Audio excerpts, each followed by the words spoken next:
Hello student, कैसे हैं आप। नेक्सस एजुकेशन पॉइंट में आपका स्वागत है।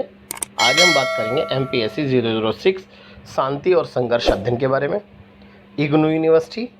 टॉपिक है शस्त्र नियंत्रण और निशस्त्रीकरण के संक्षिप्त इतिहास की चर्चा कीजिए, अथवा आधुनिक युग में शस्त्र नियंत्रण पर एक निबंध लिखिए। तो बच्चे, निशस्त्रीकरण संबंधी समझौते के ऊपर आपका एक बहुत बार बार रिपीट क्वेश्चन आता है।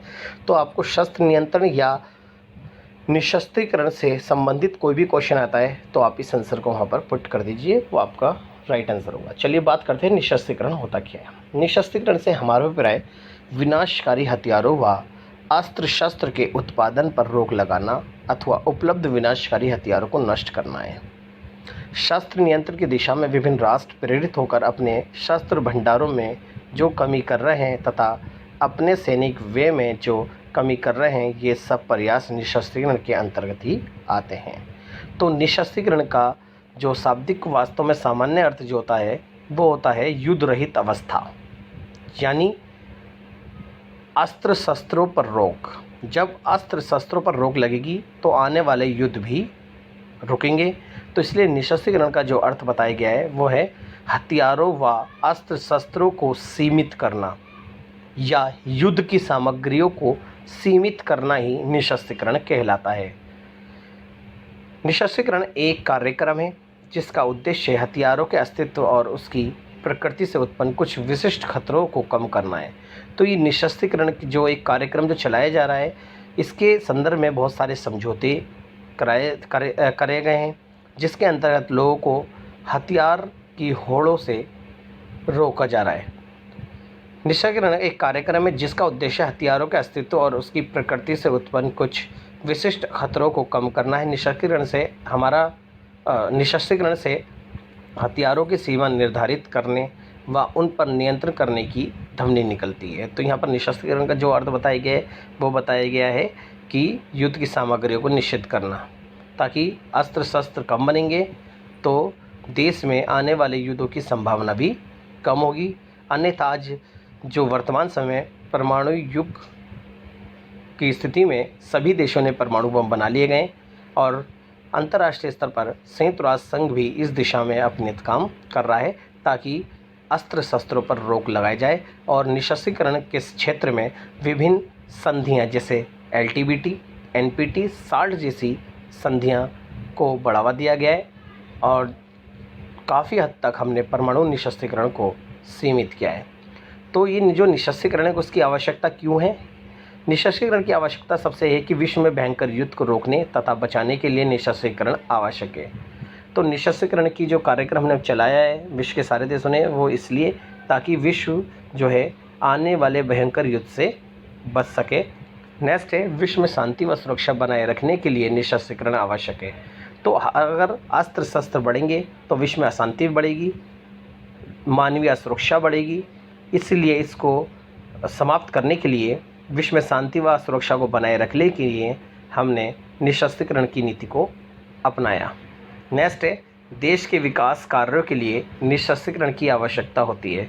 तो अगर देश का विकास करना है तो निशस्त्रीकरण को बढ़ावा, क्योंकि एक देश अगर हथियारों पे खर्च करता है तो समाप्त होते हैं। अगर वही जो संसाधन या पैसा अगर विकास की तरफ अगर खर्च करे तो देश तरक्की या प्रगति की ओर बढ़ता है। इसलिए यहाँ पर निशस्त्रीकरण जो है वो विकास कार्यों के लिए हमने निशस्त्रीकरण को अपनाया। नेक्स्ट है, निशस्त्रीकरण संबंधी समझौते क्या क्या हुए हैं। पहला समझौता जो था सीमित परमाणु परीक्षण संधि यानी LTBT था। तो इसके बारे में ध्यान से सुनिए, LTBT होता क्या है। तो जुलाई 1963 ब्रिटेन, अमेरिका और सोवियत संघ ने LTBT पर हस्ताक्षर किए और इन देशों ने यह स्वीकार किया कि वे अंतरिक्ष में, पानी में या वायुमंडल में परमाणु परीक्षण नहीं करेंगे। तो वास्तव में सीमित परमाणु परीक्षण संधि पर अमेरिका, ब्रिटेन तथा सोवियत संघ ने मॉस्को में 5 अगस्त 1963 में हस्ताक्षर किए और ये संधि 10 अक्टूबर 1963 में लागू हो गई। और आगे चलकर इस संधि पर लगभग 100 देशों से अधिक देशों ने हस्ताक्षर किए।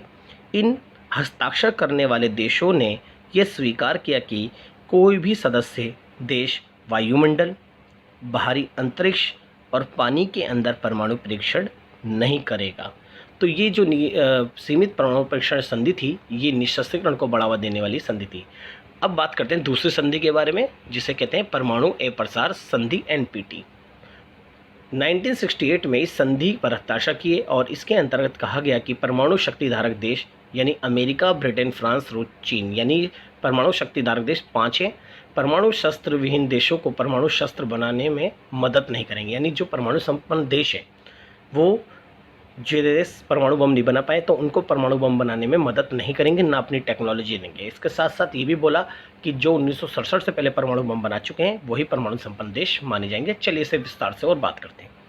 परमाणु अप्रसार संधि NPT के द्वारा परमाणु शक्ति संबंध देशों को हथियार रखने की अनुमति मिलती है और ये संधि अन्य देशों को हथियार हासिल करने से रोकती है। इस संधि में कहा गया है कि वह देश जो 1967 से पहले परमाणु हथियार हासिल कर चुके हैं उन देशों को ही परमाणु संपन्न देश माना जाएगा और इन देशों पर कोई रोक नहीं लगाई जाएगी। ये देश अमेरिका, ब्रिटेन, फ्रांस, रूस, चीन यानी 5 देश थे जो परमाणु संपन्न देश माने गए, जबकि इनके अतिरिक्त देशों को परमाणु संपन्न देश नहीं माना जाएगा।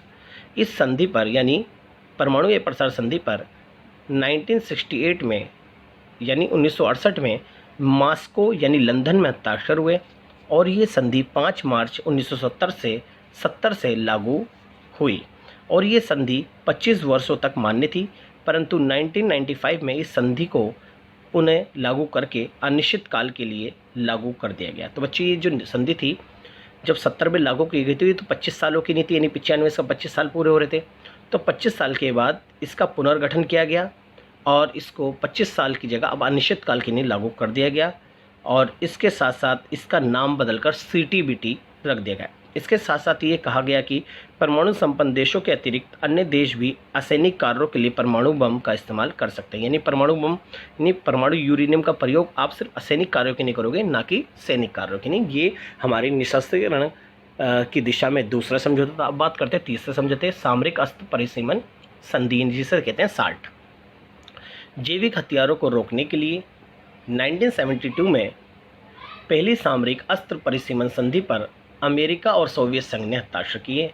इस संधि का मुख्य उद्देश्य अस्त्र शस्त्रों के भंडार को सीमित करना है। ये निशस्त्रीकरण के क्षेत्र में तीसरी संधि थी। इसके अलावा बात करेंगे अंतरिक्ष संधि। 1967 में इस संधि पर 83 देशों ने हस्ताक्षर किए। इस संधि का औपचारिक नाम अंतरिक्ष की खोज है।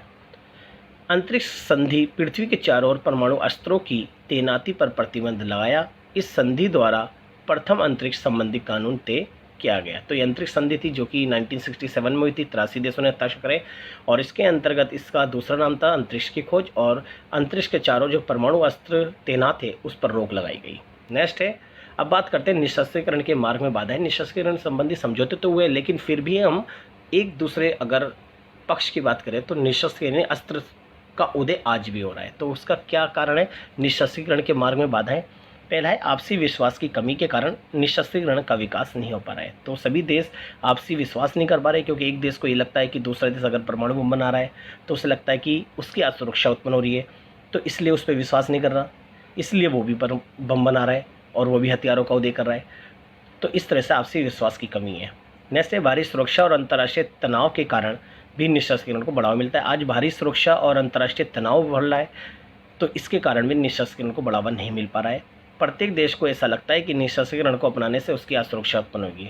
जैसा कि भारत ने जब परमाणु परीक्षण करा था तो अमेरिका ने उस पर प्रतिबंध लगा लिया था, तो भारत को असुरक्षा उत्पन्न हो रही थी कि अगर पश्चिमी देशों के पास परमाणु बम होंगे और हमारे पास नहीं होंगे तो वो हमारे को परमाणु बम की धमकी देगा और हम पर परमाणु बम का भी प्रयोग कर सकता है। इसलिए भारत ने अपना को असुरक्षा महसूस की, तो इसलिए उन्होंने 1998 में परमाणु परीक्षण करके भारत को एक परमाणु संपन्न देश घोषित कर दिया और भारत ने ना तो LTBT और ना ही NPT पर हस्ताक्षर किए। नेक्स्ट है सभी देश एक दूसरे को संधि की दृष्टि से देखते हैं, जिस कारण निशस्त्रीकरण का विकास नहीं हो पा रहा है। तो आई होप ये वीडियो अच्छी लगी हो तो हमारे चैनल को सब्सक्राइब करें, लाइक कमेंट शेयर करना ना भूलें।